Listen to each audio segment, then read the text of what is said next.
Assalamualaikum Ustaz. Waalaikumsalam warahmatullahi wabarakatuh. Saya dari warga Lormes. Ingin bertanya, apa hukumnya laki-laki berambut gondrong dan pirang? Tentang rambut panjang itu, mesti dilihat dulu kenapa dia berambut panjang. Kalau dia berambut panjang menyerupai perempuan, memang ada dalam dirinya itu ingin menyerupai perempuan, maka dilaknat. La'anallahu al-mutasyabbihin minar rijal bin nisa wal mutasyabbihat minan nisa bir rijal. Allah melaknat laki-laki yang menyerupai perempuan. Banyak sekarang laki-laki panjang hanya rambutnya ingin menyerupai perempuan, maka dia dilaknat. Tapi kalau dia memanjangkan rambut hanya ingin merasa dia lebih jantan, lebih gagah, lebih perkasa, ya nggak apa-apa. Selama bersih. At-tahuru syatrul iman. Bersih itu bagian setengah dari iman. Bagaimana kalau dengan sudah panjang, gondrong, pirang? Ketika Nabi SAW sampai di kota Makkah Al-Mukarramah, ayah Abu Bakar itu namanya Abu Quhafah, rambutnya putih semua, jenggotnya juga putih. Kata Nabi menyuruh celup. Dicelup rambut yang putih itu dengan warna pirang. Jannibus sawat, jangan pakai warna hitam.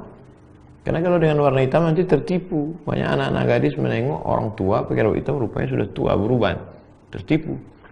Maka dicelup pakai daun henna, daun inai kata orang Melayu, daun pacar kata orang Jawa.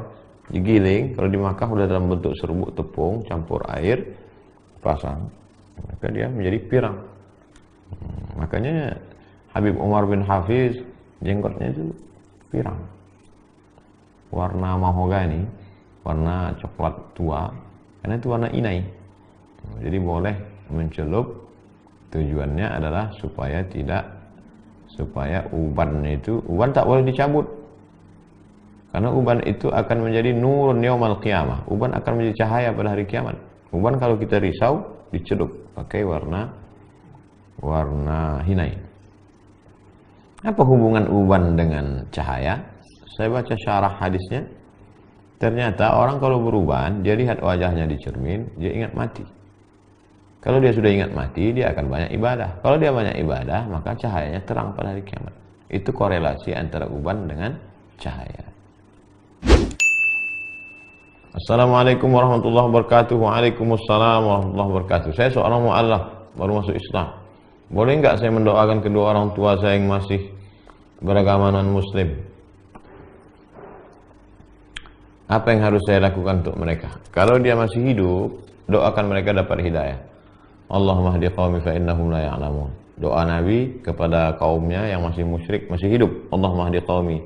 Berikan hidayah ayahku, berikan hidayah ibuku, berikan hidayah abangku, berikan hidayah adikku, berikan hidayah keluargaku, karena supaya mereka masuk Islam ya Allah.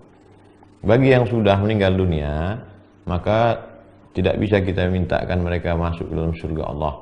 Doakan, serahkan aja kepada Allah. Ya Allah, ini hamba-hambamu, kuserahkan dia kepada Engkau ya Allah.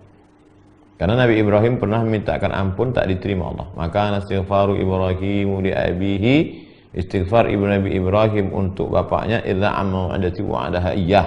Itu hanyalah sekedar janjinya. Falamma tabayyana lahu annahu aduwwun lillah tabarra'a minhu. Ketika sudah jelas bahwa ayahnya itu musuh Allah, tabarra'a minhu, dia pun melepaskan diri.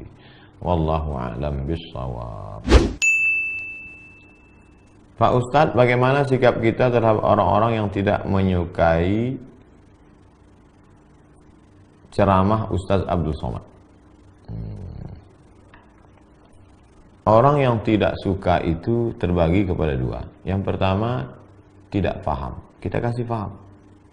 Dia tidak paham isi ceramah itu karena dia tidak mendengar langsung, tapi dia mendengar potongan-potongannya. Maka biasanya Ustadz Abdul Somad memberikan ceramah klarifikasi. Ini ceramah klarifikasi. Lihat semua penjelasannya dalam video pendek di Ustadz Abdul Somad Official atau di Instagram. Di Instagram biasanya dijelaskan, ini maknanya untuk membantu jamaah. Posting saja itu, copy paste saja untuk memudah. Posting, kirim. Yang kedua adalah orang yang memang sengaja untuk tidak paham, karena dia memang cari uangnya, cari makannya dari tidak paham itu. Dibayar untuk itu. Orang yang ini tidak perlu diladeni, karena dalam dunia maya kita tidak bersentuhan melihat orang langsung. Menghabiskan energi untuk itu sama seperti menguras air laut. Jadi biarkan saja. Posting sekali, klarifikasi sekali, ini loh yang lengkapnya, ini penjelasannya. Udah cukup. Jangan habiskan energi. Wallahu a'lam bishawab. Orang tua saya orang tidak mampu. Ekonomi saya juga tidak baik. Mana yang saya dulukan? Istri atau orang tua? Laki-laki diberi warisan 2 kali lipat warisan perempuan. Lidzakari mithlu hadzil unsayain. Kenapa? Karena laki-laki menanggung nafkah dan laki-laki pula menanggung kehidupan biaya orang tua. Jadi kalau posisinya emaknya, ayahnya susah, lalu istri, anak juga tanggungan, mana yang didulukan? Tak ada yang didulukan, dikebelakangkan. Karena lapar tak bisa ditunda. Itulah maka kami buat program pembagian beras. Namanya SPBU. Apa kepanjangan Ustaz? Sedekah pangan bersama UAS. SPBU, Sedekah Pangan Bersama UAS. Setiap hari Jumat semalam bagi-bagi beras 11 ton. 11 ton 300 kilo. Bagi bapak ibu yang mau memberi beras, bawa beras. Yang tak sanggup membawa beras, transfer ke nomor berikut ini. Yang tak sanggup transfer, kami kirimkan relawan kami. Tak mau juga ngasih beras, tengoklah. Bukan saya mengancam. Hadis ada. Allahumma ati munfiqan khalafa, kata malaikat. Siapa yang mau bersedekah, maka berilah ganti ya Allah, kata malaikat. Tapi ada malaikat satu lagi berdoa, Allahumma ati mumsikan talafa. Siapa yang tak mau bersedekah, binasakanlah ya Allah. Aku tak percaya hadis tuh. Katanya binasa, tetanggaku tak pernah sedekah, mobilnya mewah, rumahnya besar. Bukan masalah itu, tak ada barokah. Anak ganteng-ganteng, homo. Cantik-cantik, sakau.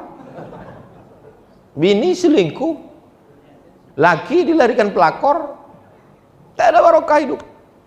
Kita mau cari rezeki itu banyak dan barokah. Jadi kalau pilihannya antara dua, emak lapar, bini lapar, ada pula orang katakan, durukan orang tua, matilah bini kau. Bagi dua-duanya, makan dulu makanan pokok. Lapar tak bisa ditunda.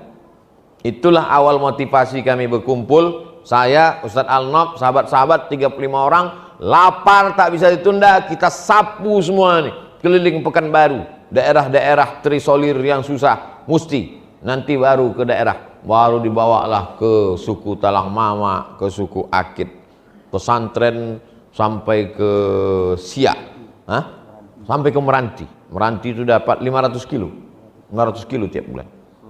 Sungai Pakning, jadi mengalir.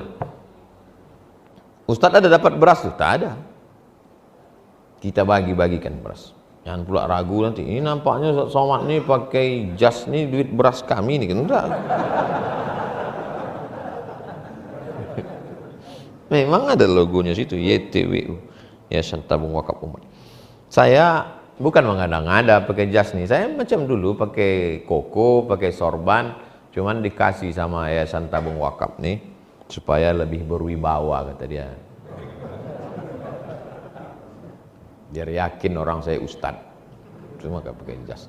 Sesudah pakai jas nih yakin bapak ibu saya ustad. Alhamdulillah. Terima kasih perhatian bapak ibu. Mohon maaf segala silap, salah cakap tak berkenan di hati dan lain sebagainya. Kita jaga protokol